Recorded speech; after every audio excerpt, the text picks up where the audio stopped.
আসসালামু আলাইকুম রহমতুল্লাহ। সম্মানিত দর্শক, আল্লাহর রহমতে সকলে ভালোই আছেন। আমি আজকে আপনাদের সাথে যে বিষয় নিয়ে কথা বলবো সে বিষয়টি হলো কাবুস। ইউনানি চিকিৎসা বিজ্ঞানের ভাষায় বলা হয় কাবুস, বাংলাতে বলা হয় নিদ্রায় ভয় পাওয়া অথবা স্বপ্নভীতি, ইংরেজিতে বলা হয় নাইটমেয়ার। এ রোগে রোগী নিদ্রা অবস্থায় ভয়ঙ্কর স্বপ্ন দেখে থাকে। এছাড়াও আতঙ্কিত থাকে, রোগী মনে করতে থাকে তার বুকের উপর কেউ বসে আছে, এমনকি তার গলা চাপতেছে অথবা কেউ তাকে মারতেছে, এমনকি তাকে পানিতে চুবাইতেছে। অথবা রোগী মনে করে থাকে ভারী কোনো বস্তু তার বুকের উপর চাপ দিচ্ছে। এ অবস্থায় রোগী কথা বলতে পারে না, শ্বাস প্রশ্বাস নিতে ছাড়তে কষ্ট হয়, এমনকি সে নাড়াচাড়াও করতে পারে না। এই অবস্থাকেই চিকিৎসা বিজ্ঞানের ভাষায় বলা হয় নাইটমেয়ার। আঞ্চলিক ভেদে অনেকেই এই বিষয়কে, এই রোগকে বলে থাকেন প্রেতাত্মার কোনো সমস্যা অথবা জিনের রোগী অনেকেই বলে থাকেন। চিকিৎসকদের মতে এই রোগ মৃগী এবং মালিকহুলিয়ার এবং বিষাদ রোগের অগ্রদূত হিসাবে চিহ্নিত করা হয়ে থাকে। এখন আমরা জানব এই রোগের কারণ। এই রোগের কারণ, এক নম্বর কারণ হচ্ছে বদহজম, পরিপাকতন্ত্রের ত্রুটি। যে সকল ব্যক্তিরা খাবার খাওয়ার সাথে সাথেই শুয়ে পড়েন, বিশেষ করে চিত হয়ে শুয়ে থাকেন, হজম ত্রুটি হওয়ার কারণে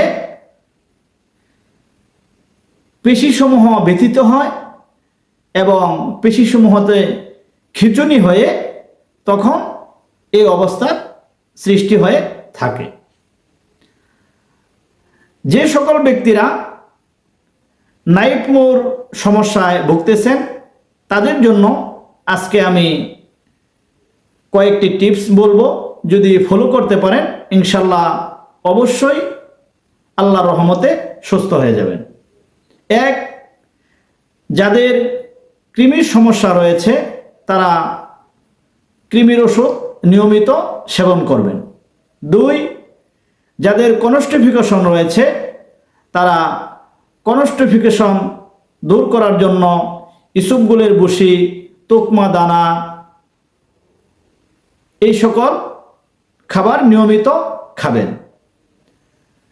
যেহেতু এই রোগটা প্রকৃত কারণই বদহজম, তাহলে বদহজমের জন্য চিকিৎসকের শরণাপন্ন হওয়াটাই সবচেয়ে উত্তম। তো আজকে আমি যে টিপসগুলি বলতেছি যদি ফলো করতে পারেন ইনশাল্লাহ অবশ্যই এই নাইটমেয়ার রোগে যারা আক্রান্ত হয়েছেন তারা ইনশাল্লাহ সুস্থ হয়ে যাবেন। পদ্মা গুলঞ্চলতার রস সকালে 2 চা চামচ এবং রাতে 2 চা চামচ যদি সেবন করতে পারেন 15 থেকে 20 দিন ইনশাল্লাহ এই রোগ থেকে মুক্তি পেয়ে যাবেন।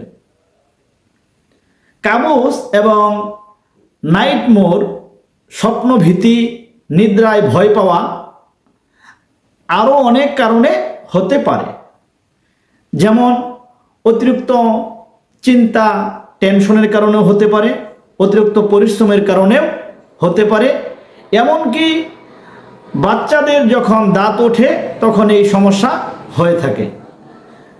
যাদের অতিরিক্ত কৃমি রয়েছে তারাও এই নাইটমেয়ারে আক্রান্ত হতে পারেন।